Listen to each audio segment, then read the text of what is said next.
So the statement I would basically like to say is how you say something is almost as important as what you actually have to say. Now, in speech, we have a number of different kinds of processes that can lead you towards a speech, and I'm going to talk about a couple of them right now. You can get a much more broader view of the subject by the book itself, but let's just talk about a couple of them that are going to be important for you at least to understand what they are. The first one is one we call impromptu. Now, you've probably heard this term before. What it generally means is somebody gives you a topic, or it could be something as simple as hand you a rock and then says, speak on that. It can be all sorts of different kinds of prompts to get you to come up with your speech. And then what you do is you create usually about a 3 to 5 minute speech after that based off of the prompt that you were given. And so that's called impromptu. The positive thing about impromptu is I'm not going to ever ask you to actually do one of those. But it's good to know how to do them because it will help you when you get to your actual real speeches. So the second type, and definitely one to keep in mind, is called manuscript reading. So basically you have a manuscript in front of you, kind of like, a bunch of text. You start reading it directly to the audience itself. Now, a lot of people who go into these public speaking courses are under the impression that's the kind of speech they're going to be doing. And it's an error. You should not be doing that. And what ends up happening is somebody will get up there, they'll have a huge piece of paper or note cards or whatever they put it on, and they'll read it directly from that. That again is called manuscript reading, and that's not the kind of speaking we're doing here. One of the other approaches is one we call extemporaneous speaking. Now, when you start thinking about the different kinds of speeches you're going to be doing, that's exactly what you're going to be doing. Extemporaneous means you have, a note card that has some limited information on it, and you'll have that up there with you, but you won't be reading your speech directly. You'll refer to it every now and then kind of go, okay, now I'm going to continue on talking about this. And they're usually your main points of what your speech is, and then you fill in the rest of the words. And I can't emphasize this as much, but what's really important is that you're not reading your speech.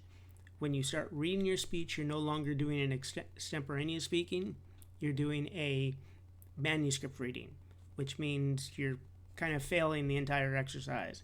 And people get really, really annoyed or concerned when they get really bad grades when they deliver a speech like that. So my advice to you is do not deliver a speech like that, because that's never going to work to your favor or to your advantage. A couple other things to kind of keep in mind when we're delivering speeches is sometimes, like if you take the speech class on campus instead of online, you'll have a lectern in front of you. And so you can use that lectern, put your notes onto it, and speak from that. And it usually gives people a little bit of confidence kind of going into the speech they have to deliver. Not always will you have a lectern. Sometimes you have to stand up in front of a table and deliver whatever your speech is. I know that's how we used to do it when we did debate, is basically you'd stand up, you put your note cards out on the table, and then deliver your first affirmative, and then everybody would kind of do that process kind of going forward. Okay, a couple other things to kind of keep in mind that are important to remember is your audience size may differ based off of how many people are actually in your class, how many people are there on that particular day, what kind of venue that you've actually decided to speak at. Someday, I can't say it, but someday in the future you may be called upon, not in my class, but in either a class or some symposium somewhere. You may be part of a discipline where you actually present your findings in front of people. You may present it in front of 200 people. And so the thing is, once you get used to the techniques that we teach here, you should be able to do that sort of thing pretty easily. A couple of other things to kind of keep in the back of your mind is practice is one of the most important things you can do. I That one I can't emphasize enough, because if you don't practice, you're going to deliver it to your audience for the very first time, and it's going to sound like it's the very first time, which means you're not going to get the greatest grade, and you're not going to get much out of the activity anyway. So practice a number of times before you get up and actually have to deliver it. The other thing is gestures, like, doing this sort of thing with your hands. Get used to using those. They're really important. They emphasize your words that you want to say. Sometimes it may just be best to just keep your hands down to your side and speak that way. Just be comfortable with the gestures you use and don't make them awkward. And you can make them awkward by trying to make gestures rather than just letting them kind of become part of the process. Another thing is, and this may sound somewhat ironic in an activity where we're doing almost all of this online, but eye contact.